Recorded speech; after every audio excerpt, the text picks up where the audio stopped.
kaze mu gihe c'impemburo. Bakunzi twama dusanga ijambo ry'Imana mu kiganiro igihe c'impemburo, ndabaramukije amahoro ya Kristo. Ijambo dusanga mu gitabo ca mbere c'abami gice ca 17 umurongo 8 gushika ku murongo wa 16. Abami ba mbere 17 umurongo 8 gushika ku 16 handitse ngo umutwe w'amajambo uravuga ngo Eliya arungikwa i Zarefati ku mupfakazi. Maze ijambo ry'Uhoraho rimuzako ritiva hasi uja i Zarefati mu ntara y'Abasidoni. Abatazi Abasidoni ni muri Libani, ni mu buraruko bwa Isirayeli, ni mu banyamahanga. Abariho uba raba ngeze umugore w'umupfakazi waho kuzokwama akugaburira. Nuko akora inzira aja i Zarefati. Agishika ku irembo ry'igisagara, agize atya abona umugore w'umupfakazi ariko aratoragura udukwi.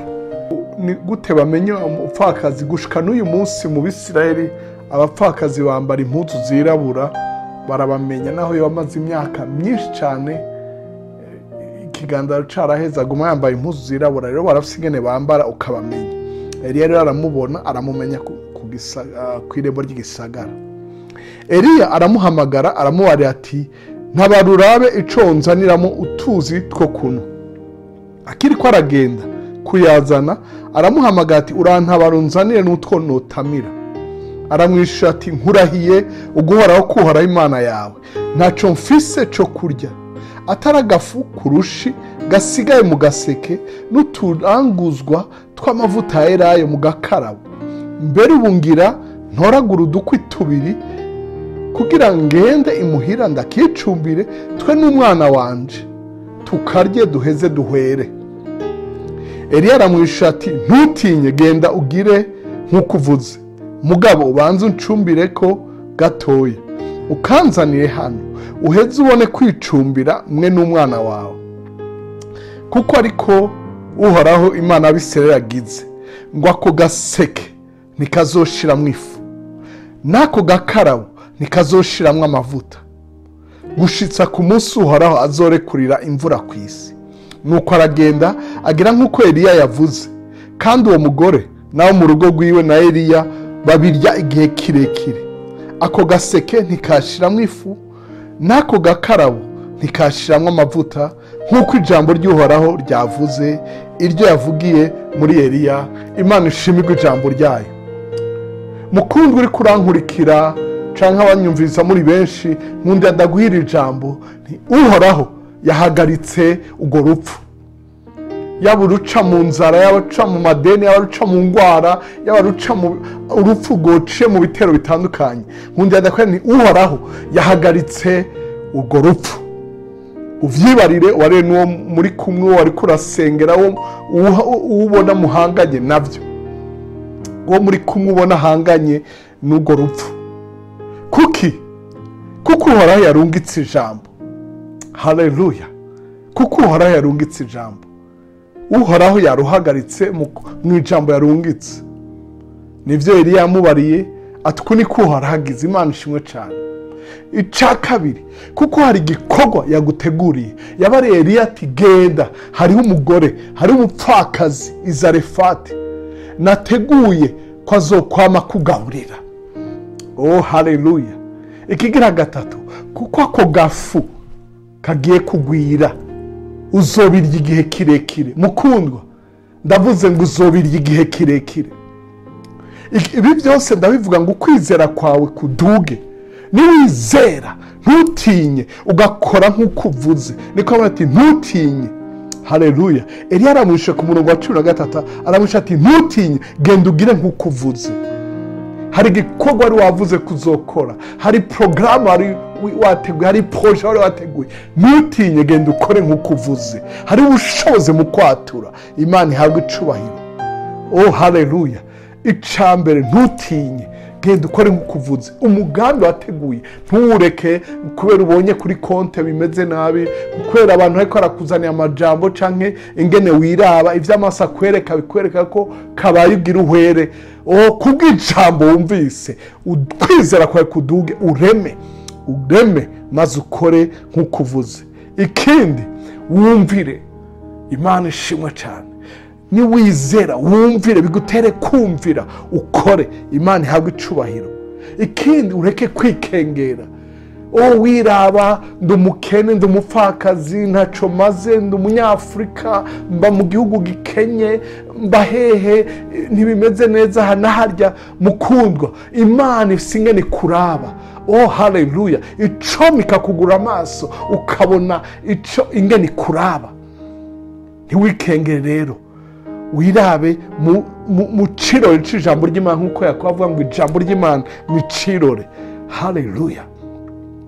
Ijambo ry'Imana riravuga ngo nuko aragendagira nk'uko Eliya yavuze, yarumviye, yarashize mu ngiro, ntiyabanije guharira, arabikora ngo babirya igihe kirekire. Mukundwa, waneje gusoma ico gisomwa kuva ku murongo wa 17 gushika kuri 24. Uwo mwana w'uwo mupfakazi yahavuye apfa, amuzaniye Eliya, Eliya aramuzura, atakambira Uhoraho, uwo mwana arazuka. Imana ihagaritse urupfu ruciye mu nzara, izohagarika n'uruciye mu ngwara, izohagarika n'ibindi, iracara umwizigirwa. Iyatanguye igikorwa ciza muri mwebwe, muri twebwe, izogisozera gushika ku munsi wa Yesu Kristo. Mwene data, ureme iri jambo riduze ukwizera kwawe, ushikame, uremesha abandi. Haleluya! Utere ivyizigira abandi, uvuga ijambo ry'ukwizera naho bari inzara. Hari ibyo Uhoraho yateguye kugukoresha, naho buri muto mubi wanyu, naho hari ibyo ubona abandi bananiwe mu muryango wawe, Uhoraho arashobora kugukoresha ibintu bidasanzwe, ubugingo bugahinduka, ugatabara abandi. Ntiwigungire ku byo ufise ngo eka ntawe uzi ivy'ejo. Sangira n'abandi, sangira n'abandi ivyiyumviro, sangira n'abandi information zishobora gufasha abandi. Je naho byananiwe undi arashobora kubishobora. Sangira n'abandi n'utwo dukenye ufise. Reka kuba nyamwigendako, reka kuba umuntu yiraba gusa ngo ntawe mbabaye, ngo abantu we ntuzi ingene bameze. Hariho ubushobozi bwo kubiba no kwimbura, utange nawe uzoronka. Imana iguhezagire, Imana ikugire neza, Imana igushoboze. Ndasubiye kuvuga ngo Uhoraho yahagaritse iyo porogaramu y'urupfu umuryango wawe, iyo gahunda y'urupfu, ubwo rutonde rw'urupfu rwakurikiranya biwanyu.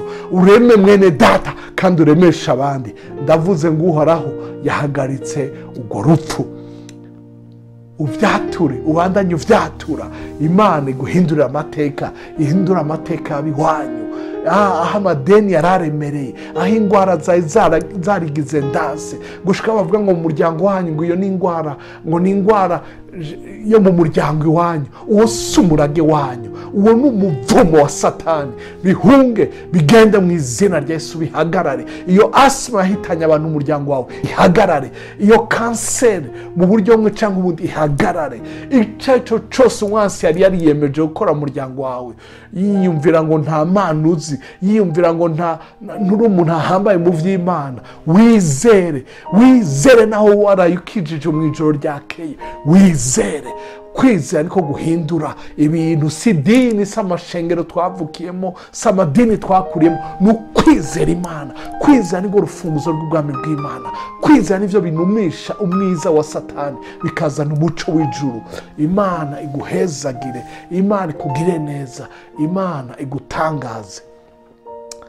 Nkundira dusenge. Data, turagushimiye kubw'ijambo ryawe riremesha. Ijambo abari umusavyi wawe akabona ingaruka, mbere nawe bari kumwe bakabona umwimbu, bakaronka umwimbu mwiza uvuye mu ijambo. Urakoze ko hariho abantu bakumvira kandi ukabakoresha iby'ubuhizi. Ndagushimiye uwo mupapa, ndagushimiye uwo mumama, ndagushimiye uwo musore, uwo nkumi, uwo mutamakazi, uwo mwana mutonyi, uwo mupfakazi, uwo mudivorce, uwo muntu byanse mu rugo, uwo muntu yagize ingorane, uwo muntu atararonse ikibondo, atararonka ikibondo, iyo mpfuvyi, uwo ari we wese washomereye, wafise abantu, wafise urugo rwiza, wafise akazi, yiga yabuze ya minerval, abo bafise minerval, abafise n'abadafise bose. Mana, ndagushimiye abariko baratwumviza, ndagushimiye ko wahagaritse programu y'urupfu mu miryango yacu, mu miryango y'abariko baratwumviriza, ubandanye kwihesha icubahiro, ukwizera gutuma babona ubwiza bwawe mu muryango wabo, mu kazi kabo, mu mashuri yabo, mu buzima bwabo, amajana amaza ku murango no mw'ijoro, kuva kuwa mbere gushika kuwa nyuma. Urakoze Data, icubahiro kibi cawe. Turagushimiye intahe zigiye gukurikira ijambo. Mana, uhezagire abasangiza abandi ubutumwa bwiza, ubagire neza, nabo baronke inkuru nziza ibaremesha. Urakoze Data, tubisenze mu izina rya Yesu Kristo, umwami n'umukiza wacu. Amen kandi amen. Imana iguhezagire wowe waduteze amatwi, Imana iguhezagire wowe ushikiriza utuma abandi baronka ubutumwa bwiza, Imana ihezagire naho muhinga bw'ivyuma batuma bushikira abantu hirya no hino ku isi. Imana ibahezagire mwese, n'abakozi b'Imana babandanya babiba ijambo ryiza ry'ubwami bw'Imana aho bari hose. Imana ibahezagire, murakoze, mushishikare, ubutame bwanyu si ubw'ubusa.